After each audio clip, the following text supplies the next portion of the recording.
जनी मने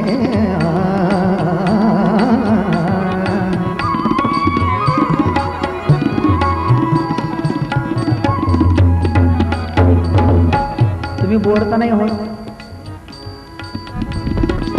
मला शास्त्रीय संगीताचं वेळ आहे. मी इथे खूप कमी करत आहो, नाही तर माझं शास्त्रीय गाणं एवढं लांब लचक असते की मी आपल्यात राहतो.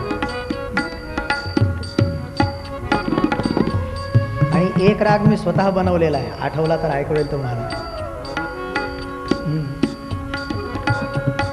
सानी ध नि ध प म प प प प ध ध ध ध ध ध प म प ध ध प म प.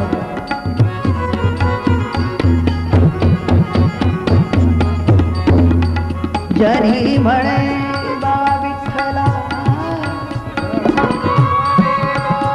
जीवे न सोडी. देवा वाईट वाटून घेऊ नको, आम्ही तुला चोर म्हटलं, पण का लपून राहतोस.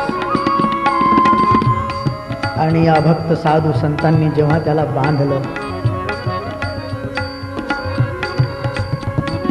आणि मग तो अर्जुनाचे रथ हाकलताना दिसला. युधिष्ठिराच्या यज्ञामध्ये उष्ट्या पत्राळ्या उचलताना दिसला. गोपींच्या सोबत यमुनेचे काठी नाचताना दिसला.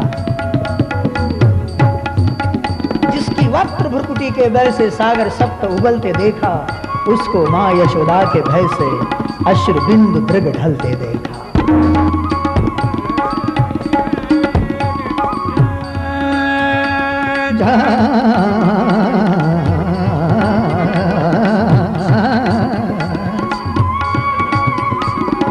जनी म्हणे बा विठ्ठला जीवे न सोडी मी तुला.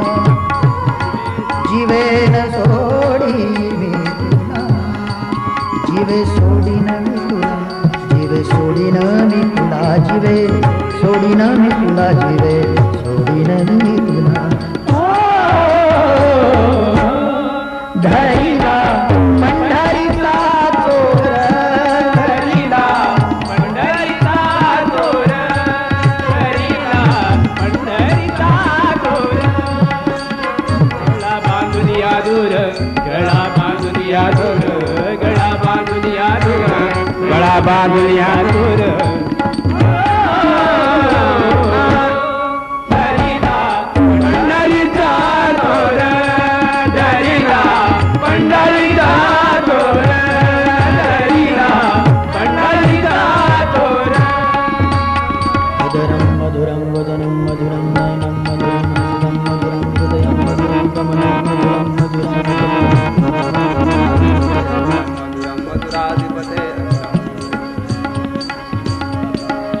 ऐसे मधुरतम परमात्मा माले, और उसको हमने पा लिया. अध्यात्मवादियों की विडंबना यह है, सगुण और निर्गुण दोनों वाद बन चुके हैं. कोई ध्यान योग्य होगा तो मूर्ति पूजा की निंदा करेगा,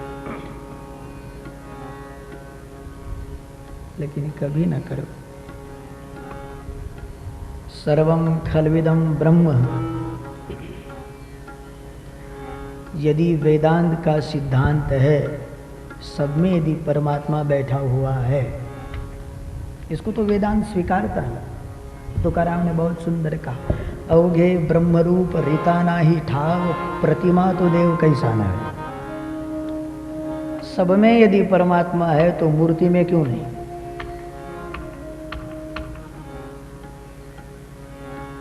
अरे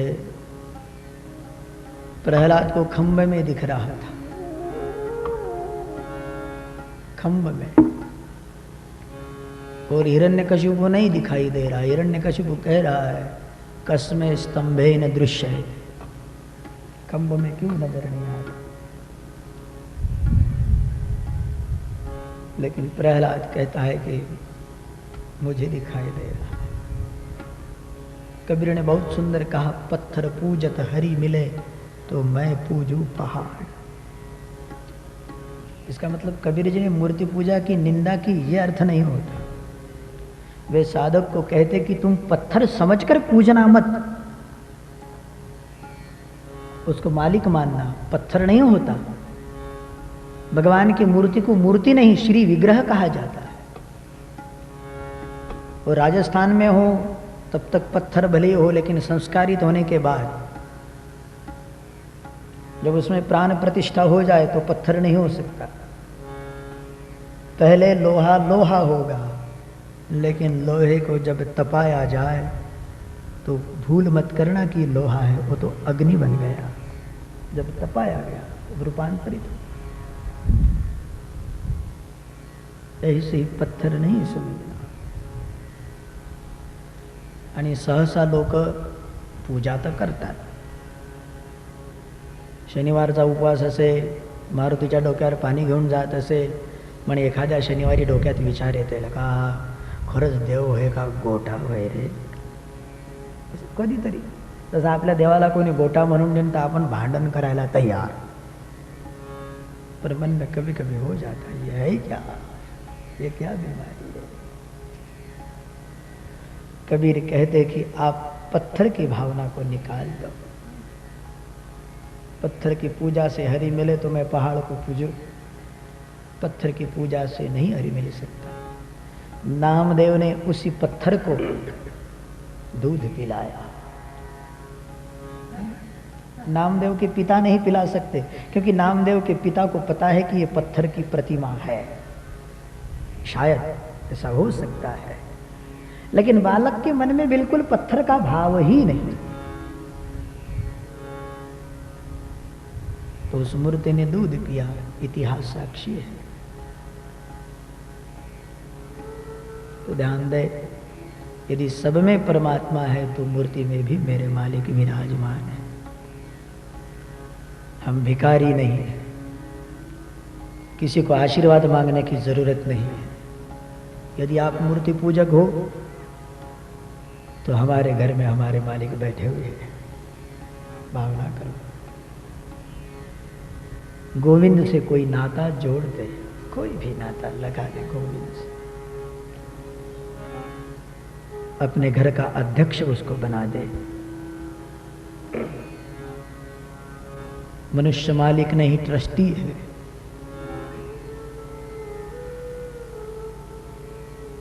मालिक परमात्मा को कर दे, तब घर घर नहीं रहेगा, घर मंदिर हो जाएगा, ठाकुर जी के रहने का मंदिर हो जाएगा। तो कहने का भाव, ये अध्यात्म की विडंबना निकले तो बड़ा आनंद आएगा।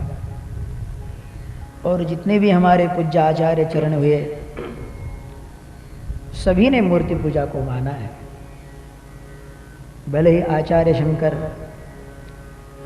अद्वैत मत का प्रतिपादन करते हो, लेकिन वे शंकराचार्य भज गोविंदम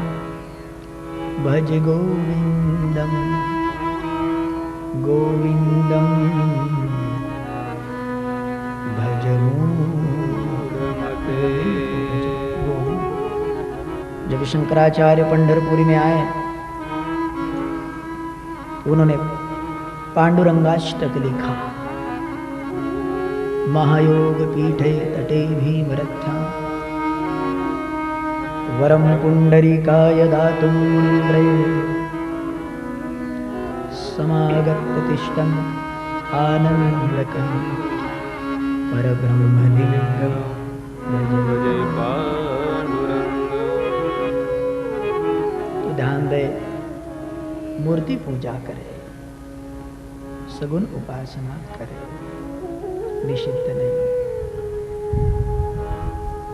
डोंगरे जी बाप जी कहा करते थे, घंटों ध्यान लगाने से जो आनंद प्राप्त हो सकता है, वही आनंद कृष्ण का श्रृंगार करने से मिल सकता है। प्रेम से घंटा आधा घंटा लाला का श्रृंगार करना, गोविंद से बातें करना। तो हम बोलते रहे, वो ना बोले, तो मानना कि हमारी लायकात नहीं है, लेकिन आप बोलते रहे हमसे तुमको बहुत है, लेकिन तुम सा हमको तो एक ही है न मालिक। हीनता नहीं लेकिन दीनता में भक्ति करे तो बड़ा आनंद आ जाए। तो मालिक जब निराकार होता है और उसने सृष्टि को साकार बनाया, तो सिद्धांत ये है कि कोई भी कार्य कृति करण और कारण के बिना सिद्ध नहीं हो सकती। कोई भी कार्य करना हो तो उसके लिए कारण और करण इसकी जरूरत है। करण माने की इंद्रिया। तो मालिक ने यदि बनाया है, ध्यान देना, और सचमुच आपको लगेगा कि उसने ही बनाया है। हम ये फार्मूले को थोड़ा गौर से नहीं देखते। आप किसी झाड़ की पत्ती को भी देखना तो उसमें आपको कला दिखाई देगी। बड़ा कला प्रेमी है जिसने बनाया हो। आप अपने जरा शरीर को भी तो देखो, इसने कितनी बड़ी इंजीनियरिंग छिपी हुई है। देखो तो, उसने हमको आंख दिया, लेकिन आंख ऐसे खड्डे में क्यों दिया, ऐसे ऊपर क्यों नहीं दिया उसने? यह इंजीनियरिंग है। उसने इतने गड्ढे में देने के बदले थोड़ा ऊपर देता तो क्या यहाँ दे देता, या एक आंख सामने एक आंख पीछे दे देता तो। और कईयों का अनुभव होगा कि अरे थोड़े से आंख बची, यहाँ लगा यहाँ लगा। ऊपर देता तो शायद 90% लोग अंधे दिखाई देते, लेकिन मालिक की देखो तो। कान भी एक छिद्र ही है, नाक भी छिद्र ही है, लेकिन कान से ही सुनाई देगा। ऐसी क्या यंत्रणा उसमें फिट है, देखो तो। माणूस नाकानं गोष्टी करते, त्या नाकात त्यानं शंभूर दिला। नाकानं गोष्टी करते, घडी घडी नाक पुसते आणि त्याच्यात त्यांनी शंभूर द्यावा। ऐन समोर चांगलं फेसिंग घ्यावं, करावं, व्यवस्थित करावं आणि त्याच्यात हा करून द्यावा। अगर श्लेष मुंह उसमें ना देता तो कितनी धूल को हम ले लेते थे। देखो तो ये भी बड़ी कलात्मक रचना है उसकी। उसने हार्ट बनाया, उसने, अरे छोड़ो मेरे बाप, उसकी कला यदि देखनी हो, हार्ट का यदि ऑपरेशन करना हो तो कितना डॉक्टर को सतर्क रहना पड़ता। सोचिए कि मच्छर को हार्ट अटैक हो जाए, सोचिए मच्छर का हार्ट अटैक हो जाए तो कौन डॉक्टर उसकी सर्जरी कर पाएगा? कितना छोटा उसका हार्ट होगा, उसका अग्नाशय पित्ताशय कितना सूक्ष्म होगा, ये बनाने वाला है कौन? ये सभी चीजें उसके भीतर कैसे बनती होगी? और बनती तो इसीलिए तो जी रहा, उड़ रहा है वो।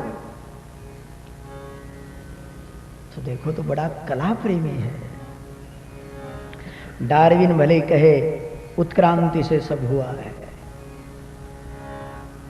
लेकिन हमारे ऋषियों को उसका सिद्धांत मान्य नहीं। डार्विन कहता है कि हम पहले नर नहीं बानर थे, फिर डार्विन की मां ने हमारी पूंछ का ऑपरेशन किया और फिर हम आदमी बने। गुलाबराव महाराज मधुराद्वैताचार्य माधान में हुए, अमरावती जिला में हुए, नेत्र नहीं थे और 130 ग्रंथों की रचना जिन्होंने की, अपने आप को कृष्ण की पत्नी मानते थे। वे गुलाबराव महाराज डार्विन के सिद्धांत का, उत्क्रांति का खंडन करते हैं। वे कहते यदि उत्क्रांति ही मानी जाए तो आज भी उत्क्रांति जारी रहनी चाहिए थी। जैसे कि बानर से हम आदमी बने, तो आदमी से आगे क्या? सवाल तो है ना। उत्क्रांति यदि है तो आज तो नहीं दिखाई दे सकता। आज भी बानर से बानर ही होगा, आदमी से आदमी होगा। चिंचीच्या झाडाला कधी पेरू लागणार नाही तर संत्र्याला कधी चिंचा लागणार नाही. चिंचीला चिंच, संत्र्याला संत्र. आजही जसंच्या तसं. मग तुम्ही म्हणाल महाराज 3 डोळे दिसते, 4 हात दिसतात, असं ते चालेल. त्याला आमच्या भाषेत म्हणतात कुचीन पैदा झालं. असं होऊ शकते, ते वाचत पण नाही, ते मरे. पण उत्क्रांती जे यांनी सांगितले की पहिले आपण गावंडळ होतो, आम्हाला काही भाषा येत नव्हती. अरे पहले का युग जितना प्रगल्भ था आज कुछ भी नहीं.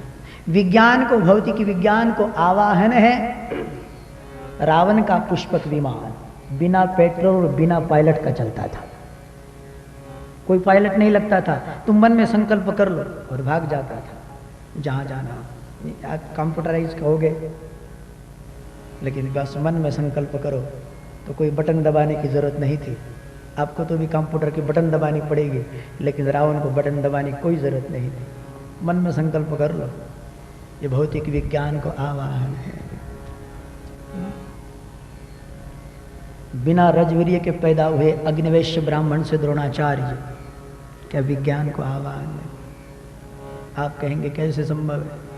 सर्व गप्पात नस्तीन महाराज.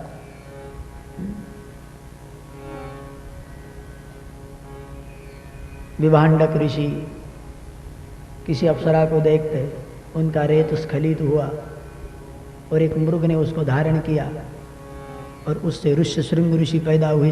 आप कहेंगे महाराज ये कैसा संभव है? उसने पिया और उसका गर्भाशय से क्या संबंध, और ये कैसे संभव है? तो देखो आज भी मोरनी जो होती है ना, आज भी उनका संसर्ग नहीं होता. मोर जब नाचता और आंसू बहाए तो मोरनी उसको पी लेती और गर्भवती हो जाती. आज भी इस सृष्टि में बड़ा सिद्धांत है. चातक केवल स्वाति का ही बूंद पान करेगा और उसके बाद में बिल्कुल ज्यों का त्यों रहेगा, वैसे ही रहेगा आज भी. इसलिए भौतिक विज्ञान को भी आवाहन है. हम आपसे विनती करेंगे, हमारे शास्त्र को झूठ कहने से बेहतर है कि आप उस शास्त्र में उतरो, पढ़ो, अध्ययन करो, वरना साइंटिफिक सुपरस्टिशन होगा, वैज्ञानिक अंधश्रद्धा होगी.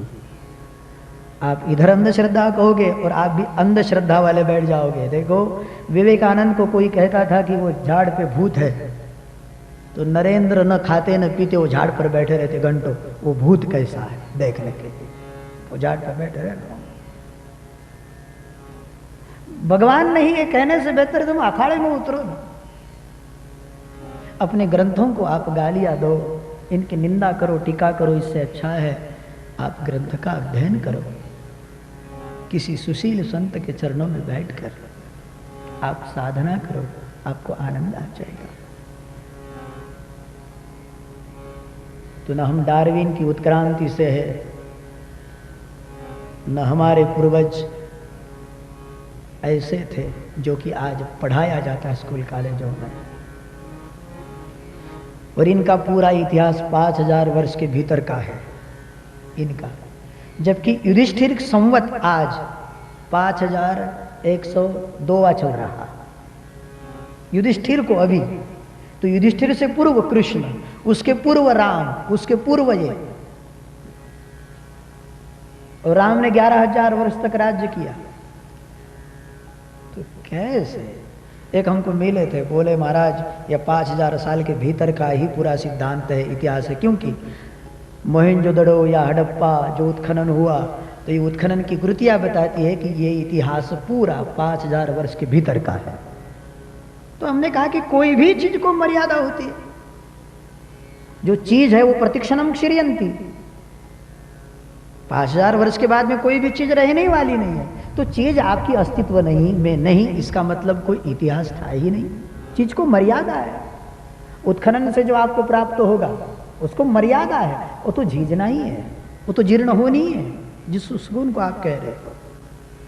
तो उत्खनन से आपको कुछ मिला हो और उससे आप ये दायरे को लगाओ कि 5000 वर्ष के भीतर ही पूरी सृष्टि है और उसके पूर्व नहीं थी, तो ये सिद्धांत ठीक नहीं है. बचपना मत करो, आस्थावान बनो. हम जो कहेंगे कि पूरा पाश्चात्य जगत हमारे भारतीयों पे रिझा हुआ है, यहाँ की ग्रंथ संपदा पे आशिक है, तुला हुआ है। लेकिन भारतीय पाश्चात्य लोगों के अंधानुकरण के पीछे तुला है। यह फर्क है। वे हमारे पीछे, हम उनकी पीछे, वे हमारे पीछे, हम उनकी पीछे। ये वर्तुल कब पूरा होगा? वे हमारे पीछे जुड़े हैं कि इनकी ग्रंथ संपदा से हमें नए नए आविष्कार करने को स्थान मिलता है, जबकि हम अपने ग्रंथों को गाली देते हैं, कहते हैं कि पोट भरासाठी लिहून ठेवलेले। अरे जिन लोगों ने लिखा है न खाते थे न पीते थे, हाँ हाँ, पर्णकुटी में रहते थे, राजाओं के पुत्र उनके चरणों में राजा महाराजा पड़े रहते थे, लेकिन कभी बिल्डिंग बांधकर उन्होंने नहीं मांगा। बस ये नदियां हमें जल दे देती, वृक्ष हमें फल पत्ती दे देते, क्या स्वार्थ था उनमें। तो मेरे भारतीय शास्त्रों पे, ग्रंथों पे आप अंगुली ना उठाए तो बहुत अच्छा है। आप पढ़ लिख लेते हो, थोड़ी सी बुद्धी आ जाती, रिटायरमेंट झाल्यावर काय करावं, फुर्सत लय असते, रिटायरमेंट हो गए फिर क्या करो, फिर सफ़ेद को काले करने की क्या ज़रूरत थी, बैठे कागज को भरते रहे, काले करते। तुकाराम महाराज वैकुंठात नाही गेले, त्यांचा खून झाला, ही सिद्ध करण्यात डोकं लागेल। त्याचा खून हो की वैकुंठात जाऊ, याला काही सुतूक नाही बरं त्याचं, पण नाही। असं कसं होऊ शकते की तुकाराम महाराज सदेह वैकुंठात जाई? बच्चा है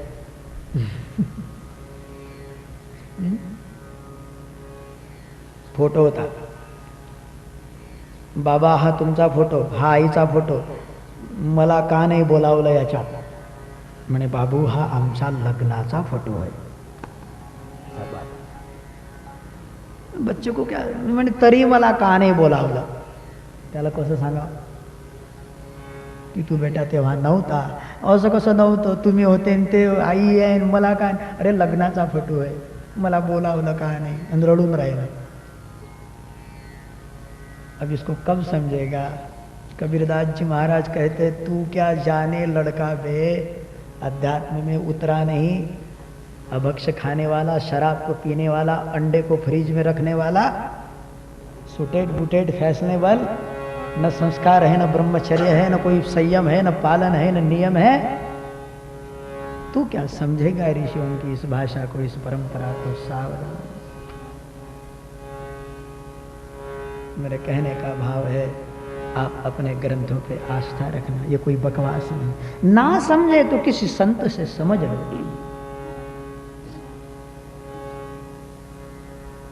बोलता बोलता आगे निकल गया। कहने का भाव यही है कि निर्गुण और सगुण के वाद में महापुरुष कभी पड़े नहीं। तुलसी जी ने भी कहा कि हे निर्गुण और नयननी सगुण। जब नेत्र बंद करता हूं तो मैं निर्गुण उपासक हूं, और जब नेत्र खोल देता हूं तब सिया राम में सब जग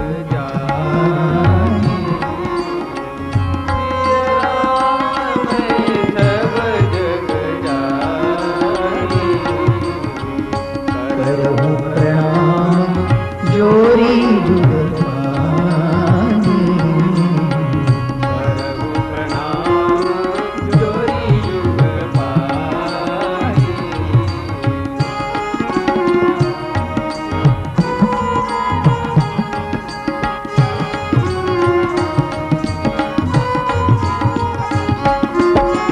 कबीरा तुआ एक पनिहारी अनेक, बर्तन सबके न्यारे, पानी सब में सिया राम में सब जग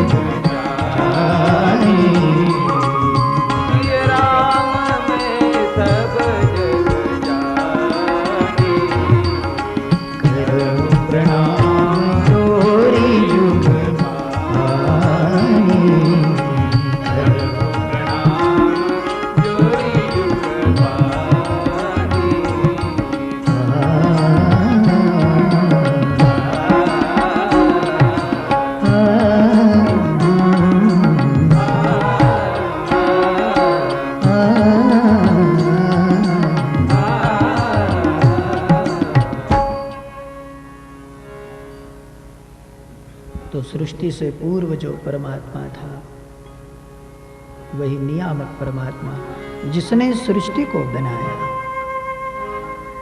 कारण क्या है पता नहीं।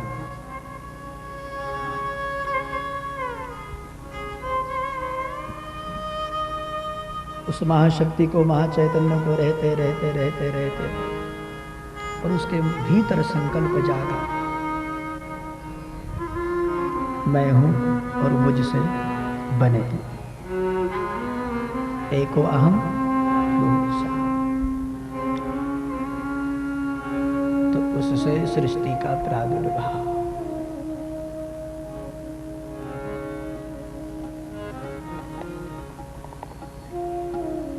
तो ऐसे परमात्मा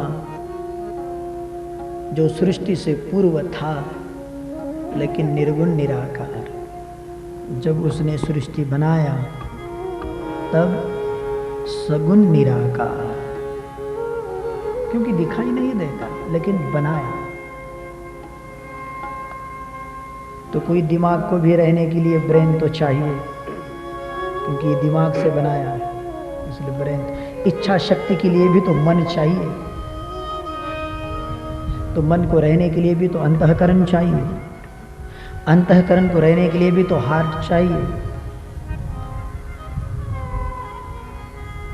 तो समझना, सृष्टि से पूर्व ये परमात्मा निर्गुण निराकार, लेकिन जिसने सृष्टि बनाई उसका नाम है सगुण निराकार।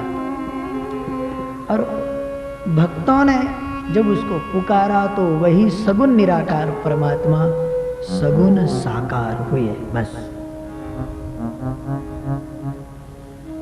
एक व्यक्ति ने हमको पूछा था, बोले महाराज आप कौन से राम का भजन करते हो? हमने कहा भाई जो राम है। बोले महाराज राम एक नहीं चार है। हमने कहा कैसे? बोले एक राम दशरथ का बेटा, दूसरा राम घट घट में लेटा, तीसरे राम का सकल पसारा और चौथा राम सारे जग से न्यारा। बिल्कुल बचपना जैसी बात। 5 और 5 10, 6 और 4 7 और 3 एकावर पूज्य तो म्हणते नाही 5 आणि 5च 10, 6 4 10 नहीं। ये कितनी बालिशता हुई, कितना बचपना हुआ। मानो परमात्मा को कुछ बनते ही नहीं, वो सृष्टि को बनाते आता लेकिन उसको बनते नहीं आता। ये कितनी कमजोर वाली बात करते हो। जो कर तुम अकर तुम अन्यथा कर तुम तीनों कर सकता है, खुद भी कर सकता है, करके भी अकरता रह सकता है, या किसी से करा सकता है। ये तीनों शक्तियां जिसके पास। उसने कहा तो हमने कहा भाई देखो, एक राम दशरथ का बेटा और वही राम घट घट में लेटा, और उसी राम का सकल पसारा, और वही राम सारे जग से न्यारा। घर में कुमारी थी, ब्याह हुआ, सौभाग्यवती हुई, वही किसी की पत्नी हुई, वही किसी की माँ बनी, वही किसी की काकी बनी, वही किसी की जो बनना हो बनी। तो तुम क्यों कहते हो कि जो माँ है वो किसी की भाभी नहीं हो सकती? क्यों कहते हो? क्यों बचपन जैसी बातें क्यों करते हो? तो जिस साधना में संघर्ष हो तो साधना कब करेगा? बात को ठंडे दिमाग से लेना, यहाँ कोई धोखा नहीं। किसी ने हमको पूछा था परमात्मा कैसा है, हमने उसको कहा आपको कैसे चाहिए। परमात्मा कहाँ है तो हमने कहा था आपको कहाँ चाहिए। वो हिंदी बोलता, मराठी, गुजराती, कानड़ी, वो कौन भाषा, आपको कौन भाषा चाहिए, आपको कहाँ चाहिए? गीता में स्पष्ट है, यो यत् श्रद्धा स एव स। जैसी आपकी श्रद्धा हो मालिक आपको वैसे मिल जाएगा। तो कोई श्रद्धा यदि मूर्ति में करता है तो बचपना मत करना, मूर्खता मत करना उसकी श्रद्धा को निकालने की। गीता में कितना साफ कहा है कि यो यत् श्रद्धा, जिसकी जैसी श्रद्धा हो मालिक वैसे हो जाते। जाकी रही भावना जैसी प्रभु मूर्ति, तो क्या जरूरत है?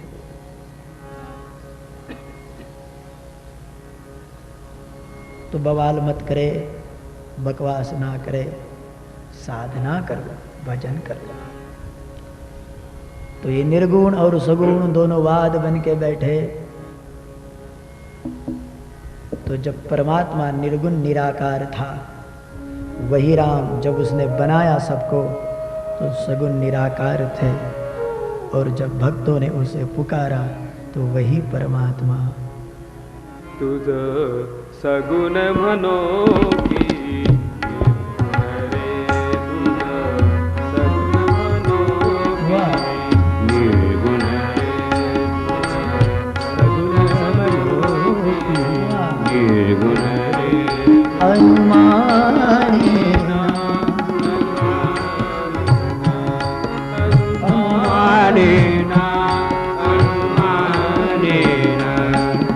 श्रुति नेति नेति म्हणति गोविंद रे,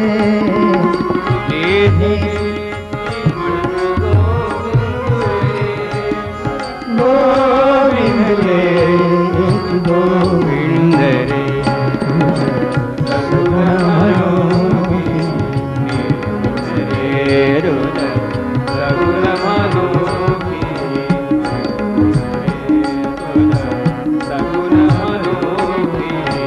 सगुण कहे आनंद तुझ दृश्य मनोगे अदृश्य रे, तुझ दृश्य मनोगे अदृश्य रे, तुझ दृश्य अदृश्य एक गोविंद रे, गोविंद रे, दोनों एक है। अदृश्य एक ओ हा विठ्ठल बरवा, निर्गुण हा सगुण गोविंद रे, सगुण मनो की निर्गुण रे, तुझ सगुण मनो की निर्गुण रे, तुझ सगुण मनो की निवृत्ति प्रसाद ज्ञान देव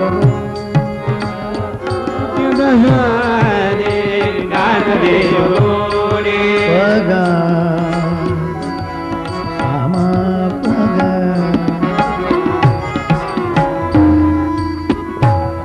नीरा पम पद पम पगा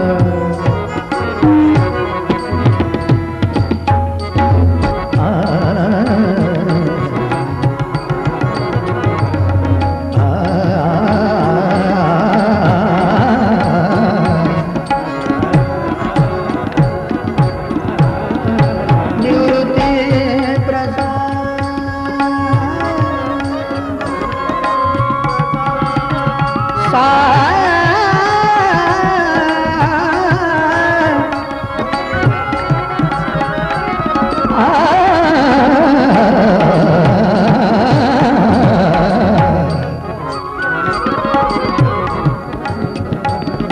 ज्ञान देव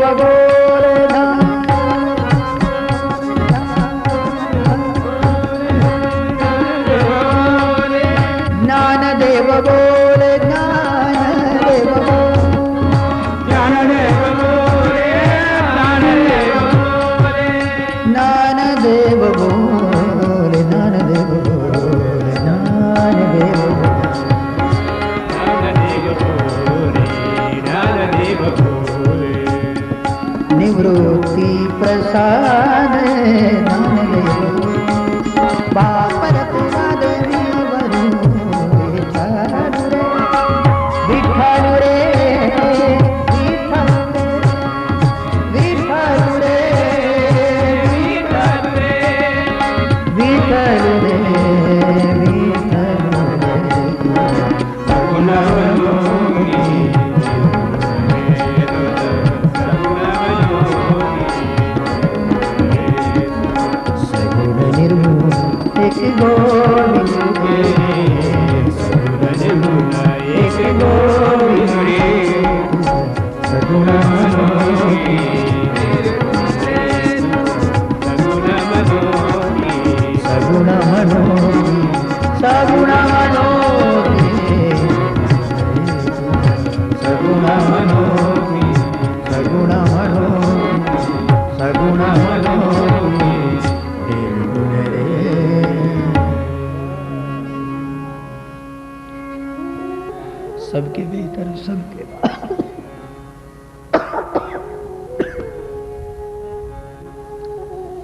वो अगर एक दाने में तो हर दाने में कौन।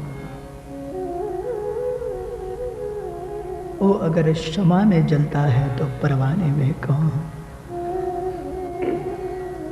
वो यदि मुझ में है तो तुझ में कौन। तो हा विठ्ठल बरवा, तो दूरचा जो दिसत नव्हता हा जो दिसतोय माधव बरवा। तुम ऐसी साधना करें, ध्यान लगाओ तो ज्योति के ध्यान में भी उतना ही आनंद आए, नादानुसंधान में भी उतना ही आनंद आए, आत्मा के दर्शन में भी उतना ही आनंद आए। लेकिन नेत्र खोलो और किसी परमात्मा की प्रतिमा को देखो तो सारे परमात्मा की मूर्तियां लगने लगे। नजर घुमाओ तो नजारे उसके दिखाई देने लगे।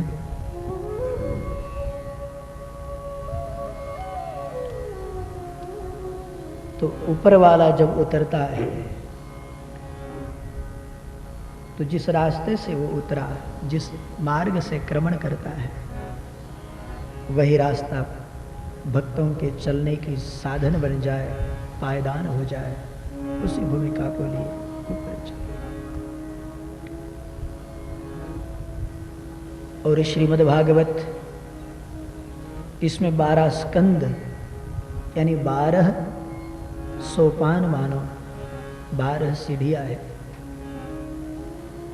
एक एक स्टेप को बढ़ाते हुए शुकदेव जी महाराज साधक को ऊपर लिए चल रहे हैं। चलो ऊपर। और जब दशम स्कंद में पहुंचोगे, दशम स्कंद में कृष्ण की रास है। परीक्षिति, एक बार रास पंचाध्यायी में आप उतरे तो रास जीवन के रास को बचा देगी। रास रसो वही सह का द्योतक है। तुम अपने वृत्तियों के भावों को परमात्मा में मिला दो, यही रास पढ़ाती है। चलेगा इंद्रियों के भी भाव, लेकिन मालिक में स्थिर कर दो, ये रास है। मैं बुल्ढाना वासियों से कहूँगा, वृंदावन से आई हुई रास है। हम रात्रि में आए थे, रास को देखने बड़ा आनंद आया। आप सभी आया करें। गोस्वामी तुलसीदास जी महाराज रास लीला देखने जाते थे, रामलीला देखने। प्रत्यक्ष भगवान का रूप मानो, प्रत्यक्ष कोई घटना घटित हो रही हो। तो आपसे कहेंगे ये 7 दिन के लिए पर्वणी है हमारे बुल्ढाना में, आना चाहिए आपने। तो साधक का भाव जब रास में स्थिर हो जाता है, रास एक ऐसी चीज है क्योंकि जीवन काम से बंधित है। नेत्रों में काम है, आंख को भी काम चाहिए, पूरी इंद्रिया काम के लिए लालायित है। वही काम का भाव रास में परमात्मा के प्रति निबद्ध हो गया।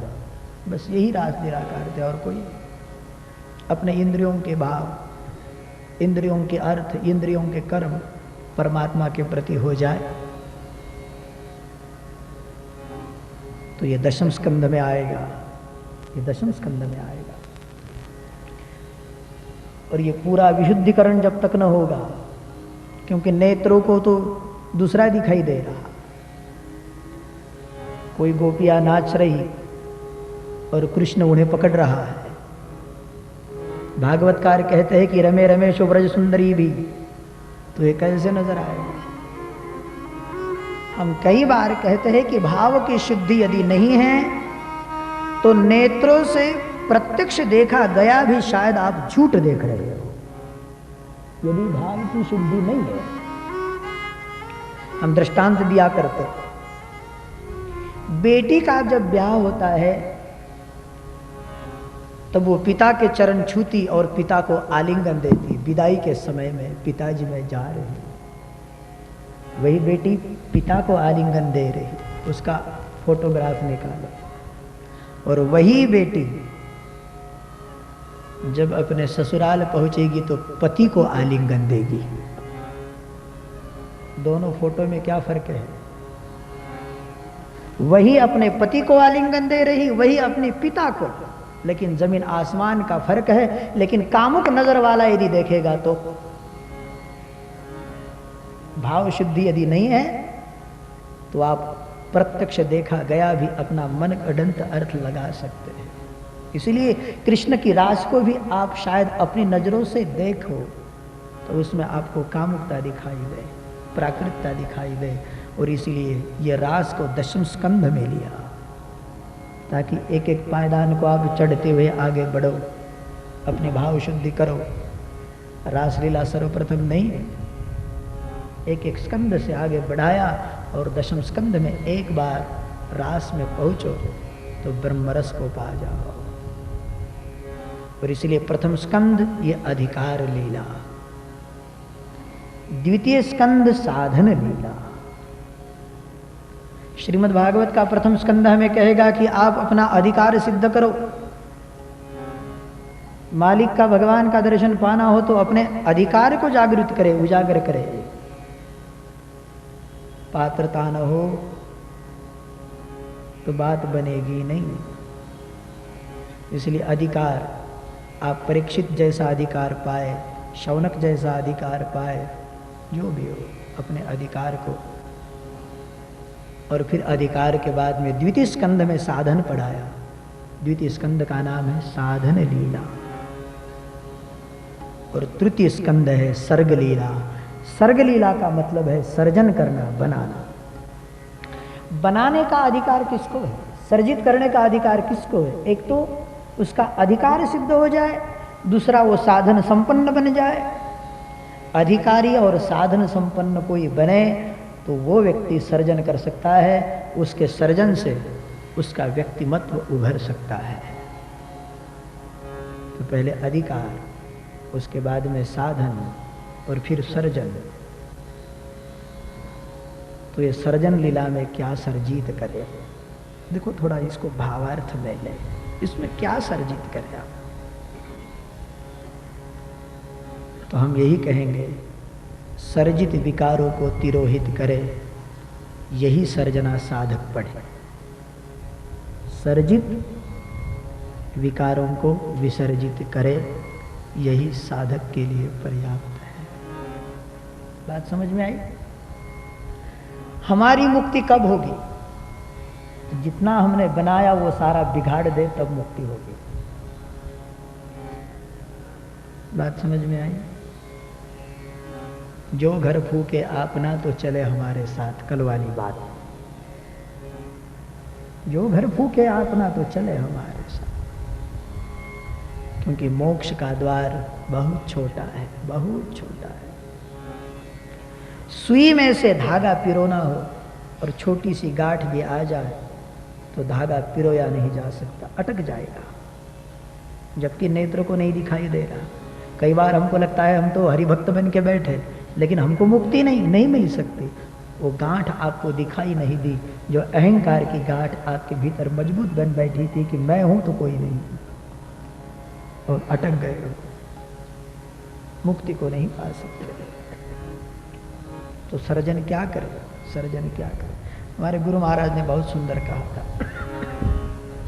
किसी भी आश्रम में रहो। हमारे यहाँ एक ब्याह हुआ, आदर्श विवाह, उसके उपलक्ष्य में हमारे गुरु महाराज ने कहा था, किसी भी आश्रम में रहो, लेकिन जो भी आश्रम में रहकर हम भगवान को पा सके वही आश्रम श्रेष्ठ है।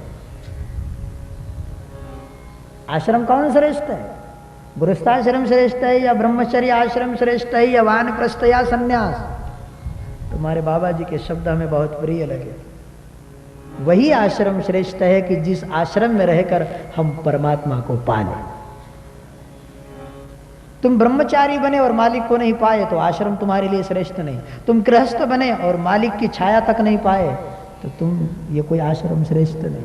तुम वानप्रस्थी बने लेकिन मालिक का दर्शन नहीं तो कोई आश्रम। तुम सन्यासी बने लेकिन मालिक का कोई साया नहीं, तो कितना सटीक महाराज जी का उत्तर था कि वही आश्रम श्रेष्ठ है। कहा हनुमंत विपति प्रभु सोई, जब तब सुमिरन भजन न होई।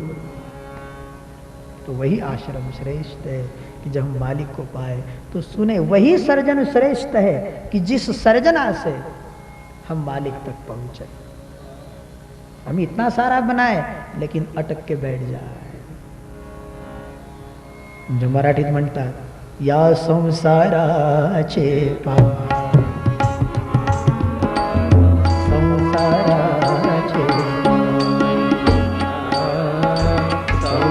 संसाराचे पाय, देव आठवत नाही, देव आठवत नाही, देव आठवत नाही, संसाराचे पाय, संसाराचे पाय, संसाराचे आठवत नाही,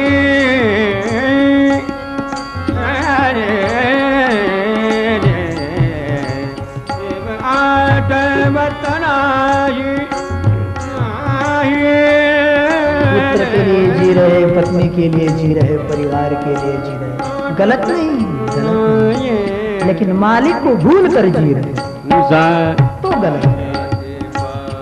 जियो न सबके लिए, जीना है उसका भला जो इंसान के लिए जिए, मरना है उसका भला जो खुद के लिए जिए। जियो सबके लिए, लेकिन मालिक को भूल कर जियो तो ये जीना हराम। नित्य अनुसंधान हो गोविंद से।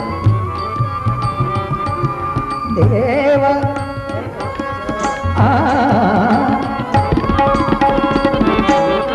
सारे गम रे गम रे गम रे गम रे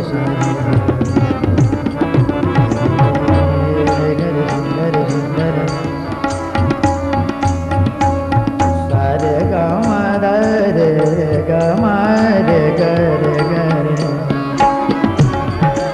नी धनी धनी धनी धनी दादा गम नी रसानी रे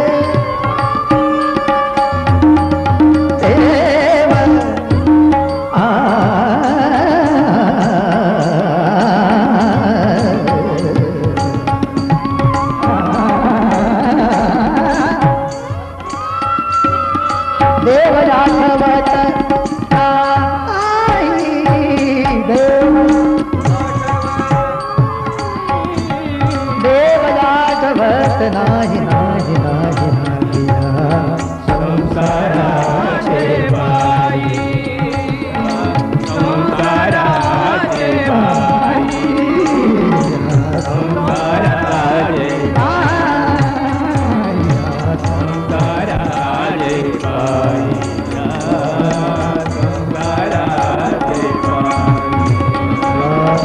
संसाराचे पाय,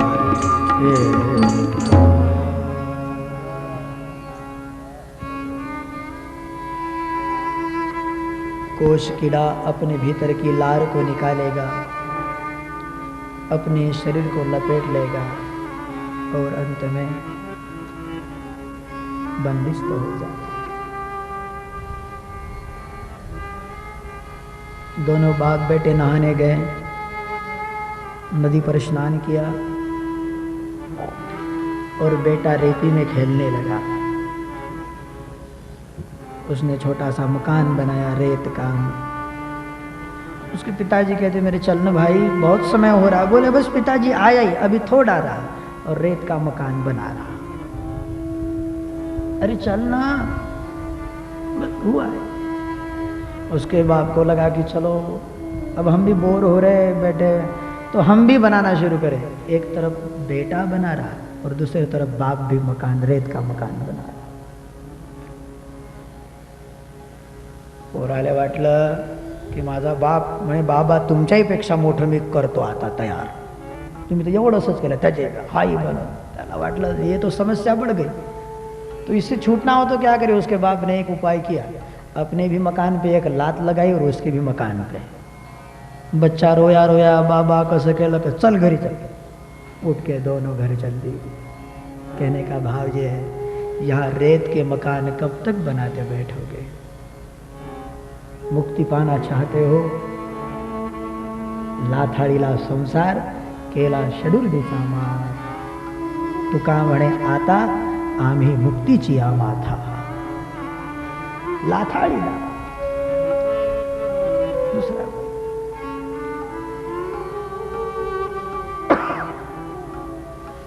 हम यो नहीं कह रहे कि आप संसार को छोड़ो, हमारी एलकी के मठ में आकर बैठ जाओ, बहुत भीड़ हो जाएगी. हम ये नहीं कह रहे आपको, लेकिन इतना जरूर कहते हैं कि तुम घर में रहकर ही संन्यास्त बन जाओ, घर में रहकर ही अनासक्त हो जाओ, बहुत आनंद आएगा. हम जहां है, देखो पक्षी जो होता है, पक्षी तब तक नर के संग में होता, मादा एक दूसरे के संग में तब तक होते हैं जब तक पक्षी गर्भिणी नहीं होगा, और वो जब गर्भवती हो जाए फिर दोनों साथ में रहने लगेंगे और उसके बाद में ही घोंसला बनाएंगे. तब तक घोंसला तक नहीं बनाते. ये पढ़ने जैसा है, खुद के लिए नहीं बनाएंगे, उसके बाद में बनाएंगे, घोंसले में रहने लगेंगे. और फिर जब बच्चे हो जाएंगे फिर चिड़िया उड़ कर जाएगी, बच्चे के लिए कुछ लाएगी, खिलाएगी. कितना प्रेम, कितना प्रेम होता है. लेकिन पता है उस बच्चे को एक बार पंख उगा है, बच्चा उड़ने लग जाए तो दोनों उसका संग छोड़ देते, उसका भी छोड़ देते, घोंसला भी फिर नया बनाएंगे. आगे यदि जरूरत है वो घोंसले में नहीं रहेंगे, घोंसला भी छोड़ देंगे. कितना सुंदर लगता है. ये पक्ष से हम ज्ञान प्राप्त करें कि हाँ कर्तव्य है, कर्तव्य को पालें. आपकी कोई बीबी है, कर्तव्य दो. आपका कोई पुत्र है, हाँ आप पिता हो, कर्तव्य दो. प्रेम नहीं, प्रेम मालिक के लिए सलामत रखो. कर्मण्येव अधिकारः, यहाँ केवल तेरा कर्म में अधिकार है, यहाँ केवल कर्म करो. न पुत्र से अपेक्षा रखो, न पत्नी से अपेक्षा रखो, न परिवार वालों से अपेक्षा रखो. आया था अकेला, जाएगा अकेला, उड़ेगा अकेला. बड़ा ठंडक लगेगा आपको. ये विचारों को आप घर जाके और चिंतन करना, जरूर चिंतन करना इन विचारों को. आपको छोड़ना कुछ नहीं, लेकिन सब में रहते हुए आप ओहो एक शांति की दुनिया में प्रवेश कर जाओ. इतना सुंदर, इतना प्यारा लगे. तो आइए हम संक्षेप में कहे तो ये तृतीय स्कंध हमें सृजन पढ़ाएगा कि तुम एन के इन प्रकारेण मालिक के चरणों में प्रवेश कर जाओ. सुखदेव जी ने कहा, राजन जो तुमने सृष्टि के विषय में हमको प्रश्न किया, वही प्रश्न एक बार विदुर ने मैत्रेय से किया. परीक्षित ने पूछा, महाराज ये कैसे संभव हुआ? हस्तिनापुर के महामंत्री, दिल्ली के प्रधानमंत्री विदुर थे और उनको फुर्सत कैसे मिली महाराज सत्संग सुनने की? तो बहुत सुंदर जवाब दिया, राजन संसार को बारीकी से देखो तो ये बहुत बार सहूलियत प्रदान करता है, बहुत बार ये मालिक की ओर जाने के लिए हमें मजबूर करता है. संसार को थोड़ा बारीकी से देखो, क्योंकि ये संसार में इतना दुख है कि वो मालिक को याद करे, उसके लिए मजबूर हो जाए. एका बुढ्याला त्याच्या पोराने पिटलं.